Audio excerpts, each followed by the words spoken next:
Merci Madame la Présidente. Je vais commencer par remercier les organisateurs, l'instance d'évaluation, pour l'invitation et pour l'occasion qui m'a été donnée ici de discuter avec vous de la question de l'évaluation de la recherche scientifique. Alors les organisateurs m'ont demandé en fait de partager avec vous l'expérience de la Tunisie en matière d'école doctorale.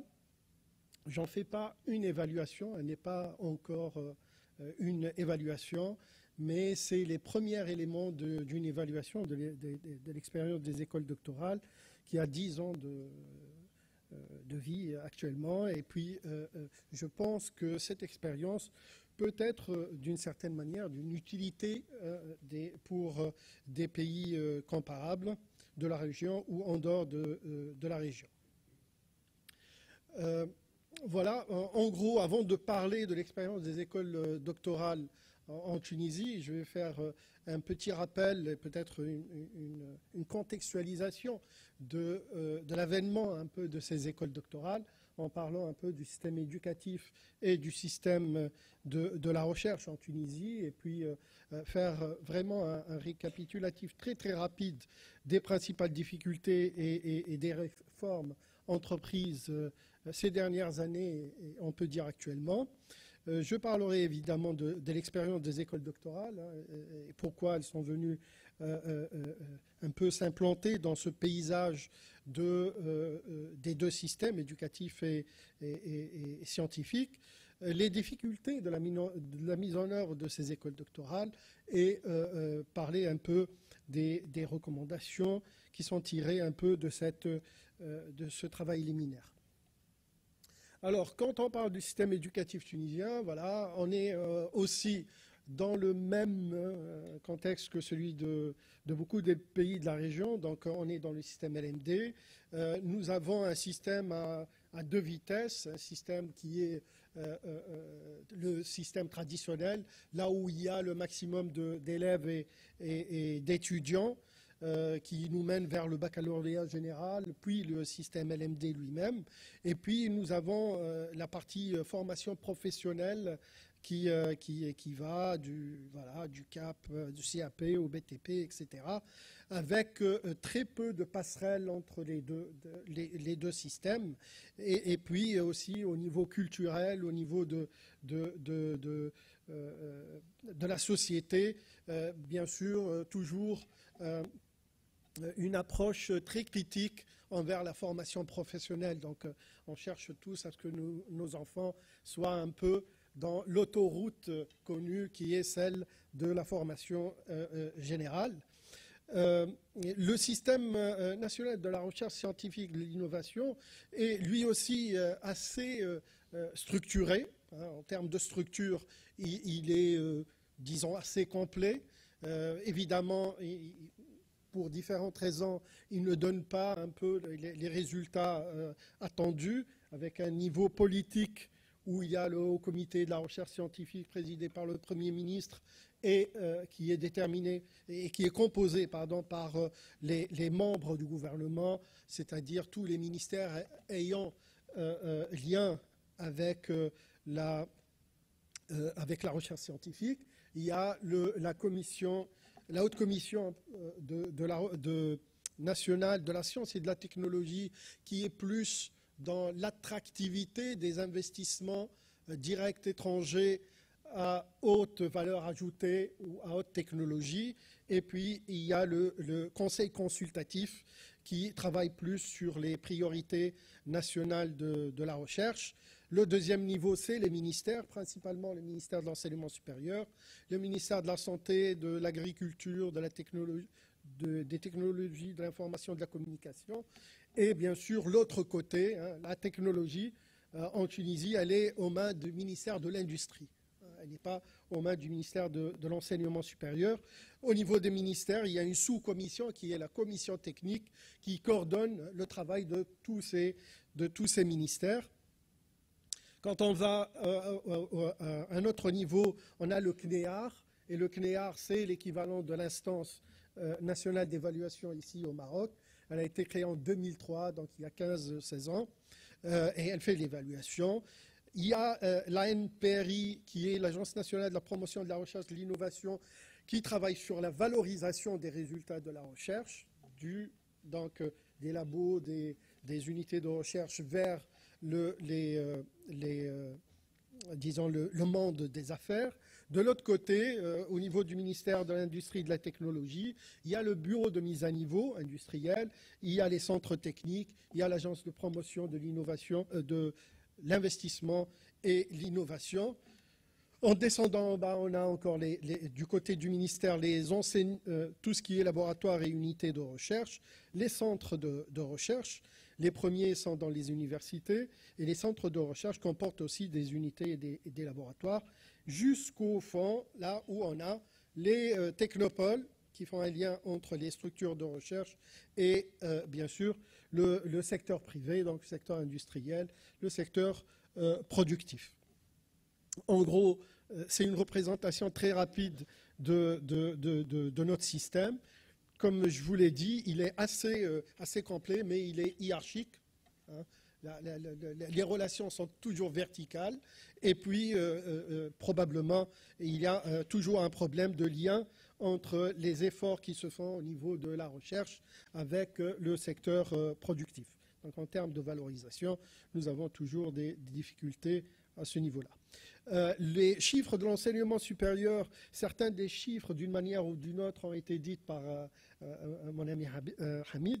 Voilà, le budget du ministère de l'enseignement supérieur par rapport au PIB, il est à peu près de 1,5 points.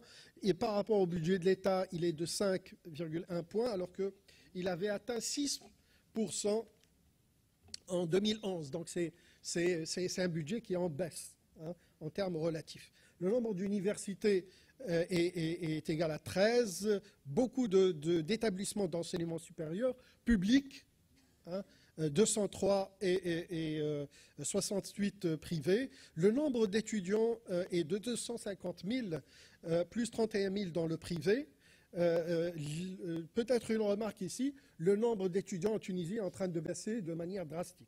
Hein. On passe de 340 000 en 2011 à 251 000 en 2016. Alors ceci est dû aussi, hein, ce n'est pas la seule raison, au fait qu'il y a un renversement un peu de la pyramide des âges en Tunisie. Le taux de croissance démographique est en train de baisser. Il est d'ailleurs plus bas que la moyenne européenne aujourd'hui, ce qui fait que, voilà, après avoir remarqué une baisse au niveau des nombres d'élèves, hein, dans le primaire, le secondaire, là on arrive à l'enseignement supérieur, tout en sachant qu'à un certain moment, au début des années 2000, au niveau de la planification, on avait planifié en fait d'atteindre 500 000 étudiants en 2012-2013, chiffre que nous n'avons jamais atteint, puisque à cette époque, on avait atteint uniquement 380 000. Donc les 500 000 n'ont jamais été atteints. Nombre de diplômés est en train de baisser. Nombre d'enseignants a augmenté, ce qui fait que le taux d'encadrement dont a parlé Hamid est assez bon, hein, il s'améliore. Nombre de diplômés en doctorat aussi est assez élevé. On est presque à 1500 doctorats par an aujourd'hui qui sont soutenus. Ce qui est un nombre évidemment très très élevé puisqu'on faisait un peu moins que 2000 en 2011. Au niveau de la recherche scientifique aussi, 0,6% à peu près du PIB sont consacrés à la recherche, dans 16% uniquement du secteur privé. Le nombre de chercheurs, 19 000, et le nombre d'étudiants en doctorat, 13 264, alors qu'il n'était que 8 178 en 2011.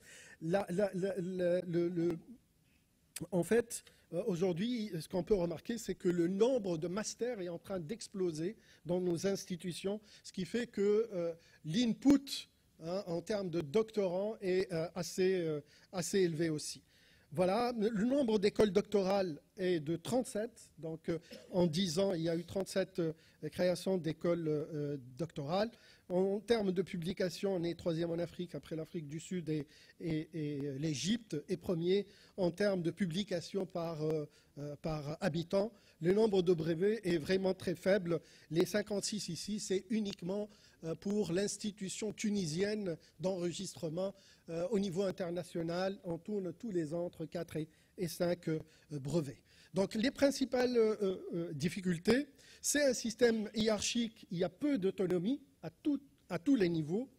La qualité de l'input, c'est-à-dire le filtre d'entrée à l'université, semble à revoir.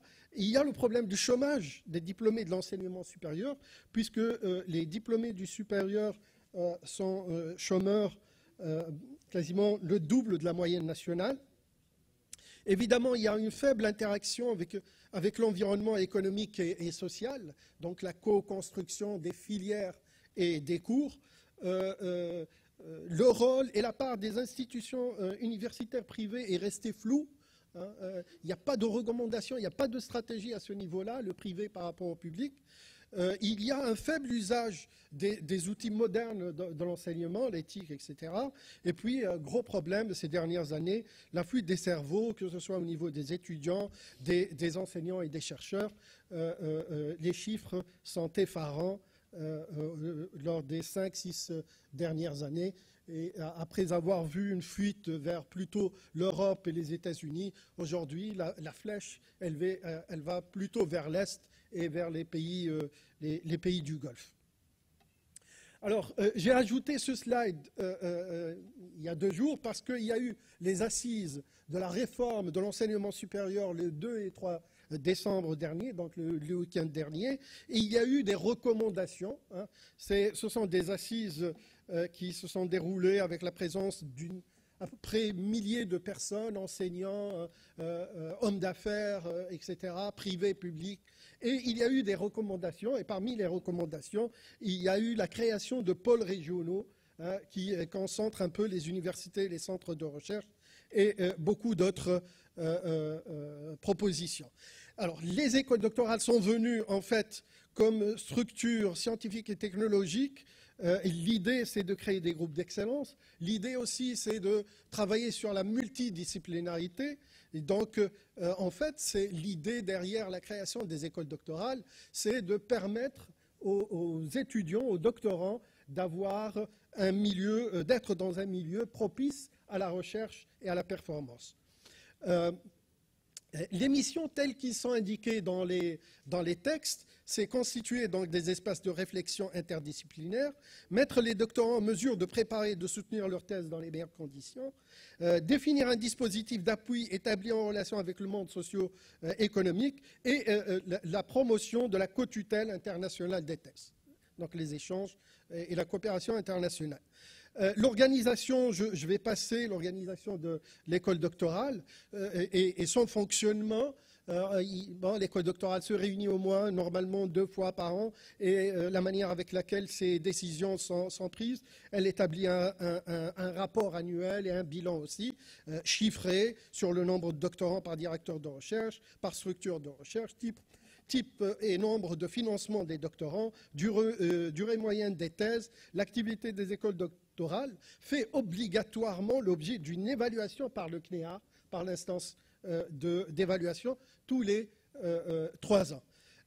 L'école doctorale, dans ce système-là, vous voyez, elle doit faire face, non pas à une seule institution, mais plusieurs structures et plusieurs institutions. Elle est entre 2-3 universités. Elle doit aussi travailler avec plusieurs structures de recherche, laboratoires et unités. Elle doit travailler aussi avec les commissions de thèse, les commissions d'habilitation, etc. Donc, en fait, c'est un rôle assez tendu qu'elle a dans ce système-là. Et puisqu'elle est la dernière, en fait, elle a eu du mal à s'imposer. Et c'est ce que je voulais dire à la fin. Alors, il y a d'autres rôles qui sont dévolus à l'école doctorale. Il y a fixé, en fait, en coordination avec la commission doctorale, les conditions de co-encadrement, s'assurer que les conditions spécifiées dans la charte doctorale, donc, en fait, l'école doctorale propose une charte qui doit être signée par les doctorants, l'encadreur et le président et le directeur de la structure de recherche et le directeur et le doyen de l'institution, doit donner son avis sur le nombre maximum de doctorants par encadreur, peut proposer aux services concernés d'accorder des bourses de recherche aux doctorants méritants, et puis le directeur de l'école doctorale donne son avis aussi sur la composition du jury de thèse.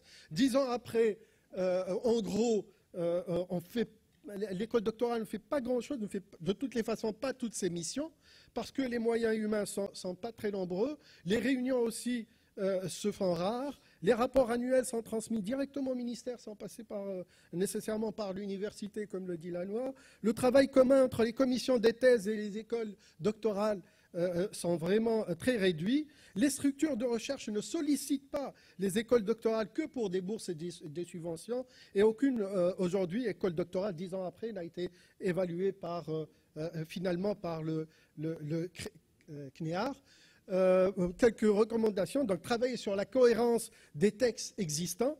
Je donne un petit exemple ici de texte où on dit que les écoles doctorales, en fait, œuvrent en coordination avec les écoles doctorales pour les questions relatives aux aspects scientifiques et pédagogiques. Je pense que pour une loi, quand on dit œuvre, ça peut vouloir dire le minimum comme le maximum. Et finalement, on se retrouve avec le minimum en réalité. Donc, il faut retravailler les textes qui régissent toutes ces structures. Ce travail doit comporter aussi une division claire des tâches, donner à cette structure un statut administratif lui permettant d'avoir une autonomie. Et puis, les écoles doctorales doivent être évaluées nécessairement par le CNEAR, par une instance d'évaluation, pour être sûr que les missions sont bien accomplies. Merci pour votre attention.